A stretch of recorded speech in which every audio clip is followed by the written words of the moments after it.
মেহেরপুর জেলা বিএনপির আহ্বায়ক কমিটির পুনর্বিবেচনার দাবিতে গণমিছিল করেছে পৌর এবং সদর উপজেলা বিএনপি। বিস্তারিত থাকছে মেহেরপুর প্রতিনিধি সাইদুর সুজনের প্রতিবেদনে।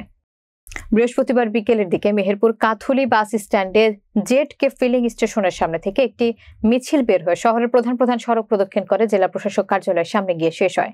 মিছিলের নেতাকর্মীরা মেহেরপুর জেলা বিএনপির আহ্বায়ক কমিটি পুনর্বিবেচনার দাবিতে বিভিন্ন স্লোগান দিতে থাকে। এ সময় উপস্থিত ছিলেন কেন্দ্রীয় বিএনপি নির্বাহী সদস্য এবং মেহেরপুর 1 আসনের সাবেক সংসদ সদস্য মাসুদ অরুণ, মেহেরপুর জেলা বিএনপির যুগ্ম আহ্বায়ক এবং পৌর বিএনপির সভাপতি জাহাঙ্গীর বিশ্বাস, জেলা বিএনপির সাবেক সহ সাংগঠনিক সম্পাদক জুলফিকার আলী ভুট্টো, সদর উপজেলা বিএনপির সভাপতি অ্যাডভোকেট মারুফ আহমেদ বিজন, সাধারণ সম্পাদক সাইফুল ইসলাম, জেলা শ্রমিক দলের সভাপতি আহসান হাবিব সোনা, জেলা যুব দলের সভাপতি জাহিদুল হক জাহিদ, সহসভাপতি মোশাররফ হোসেন তপু, শামীম সাবের বাবু, জেলা যুব দলের যুগ্ম সাধারণ সম্পাদক সাইদুর রহমান সুজন, জেলা যুব দলের স্বাস্থ্য বিষয়ক সম্পাদক ইসমাইল হোসেন, জেলা স্বেচ্ছাসেবক দলের যুগ্ম সম্পাদক হাসানুল মারুফ, সাংগঠনিক সম্পাদক আহমেদ রাজীব খান, জেলা ছাত্র দলের সাবেক সাংগঠনিক সম্পাদক আবু হাসনাত আফরোজ সহ বিএনপির অঙ্গ সংগঠনের নেতৃবৃন্দরা।